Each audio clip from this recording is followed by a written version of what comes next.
اگر کوئی میننگ فل بات نہیں ہوتی تو ہماری تو تیاریاں مکمل ہیں. پورا خیبر پختونخوا، پنجاب، سندھ، بلوچستان، کشمیر، گلگت، ہر جگہ سے پاکستانیز جو ہیں انشاءاللہ وہ اس دن اسلام آباد آئیں گے اور پرامن بیٹھیں گے اور اپنے انہی 3 بنیادی مطالبوں کا کہ اسیران کی رہائی، آئین و قانون کی حکمرانی اور مینڈیٹ کی واپسی کے لیے ہم پرامن بیٹھے رہیں گے.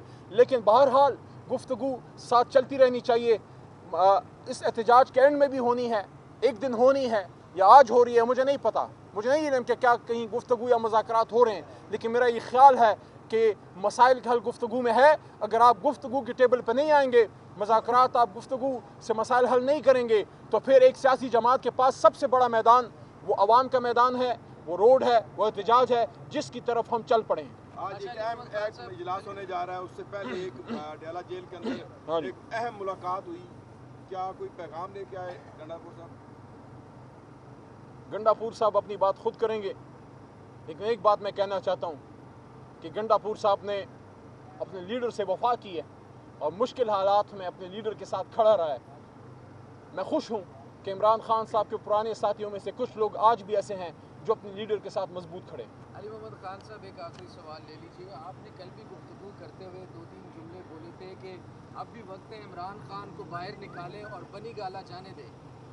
دوسرا آپ نے ابھی بھی کہا کہ بات ہونی چاہیے مفاہمت کی طرف آپ لے کر شاید جانا چاہتے ہیں. آپ کی گفتگو سے یہ تاثر جا رہا ہے، تو آپ کس کو میسج دے رہے ہیں؟ ایک تو یہ بتا دیجیے، دوسرا جو بات چیت چل رہی ہے جس کی خبریں اس وقت ہیں، کیا واقعی کوئی آفر، کوئی بات چیت اس وقت چل رہی ہے کہ آپ بھی کہہ رہے ہیں کہ عمران خان کو نکالیں اور بنی گالا جانے دیں؟ دیکھیے، یہ بات خان کی نہیں، یہ بات علی محمد کی ہے. میں کارکن ہوں تحریک انصاف کا، لیکن ساتھ میں پاکستانی بھی ہوں. میں بطور پاکستانی یہ دیکھتا ہوں کہ اس وقت پاکستانیوں میں بہت بے چینی ہے اور ان کا دل عمران خان صاحب کے ساتھ ہے. وہ اپنے لیڈر کو باہر دیکھنا چاہتے ہیں. مسائل کا حل آپ کو الٹیمیٹلی ٹیبل پہ جو ہے وہ نکالنا پڑے گا. اس لیے میں یہ بات کرتا ہوں کہ عمران خان صاحب کو جو قوم کا لیڈر ہے اس کو باہر نکالیں، اس سے آپ بات کریں. ملک کے آگے جانے کے لیے آپ ڈسکشن کریں کہ مینڈیٹ کا کیا ہوگا، یہ سپریم کورٹ کا کیا ہوگا. یہ 26ویں آئینی ترمیم میں جو آپ نے سارا کر ڈالا ہے، پاکستان کی سپریم کورٹ کو آپ نے کمزور کر دیا. ایسے ملک تھوڑی چلتے ہیں. اس کے ساتھ ساتھ جو فاصلے پیدا ہو گئے ہیں عوام میں اور اداروں میں، ان فاصلوں کو ختم ہونا چاہیے. ہمارے بیچ میں جو فاصلے ہیں اس سے دشمن فائدہ اٹھاتا ہے اور یہ فاصلے ایک آدمی ختم کر سکتا ہے، وہ ہے عمران خان صاحب.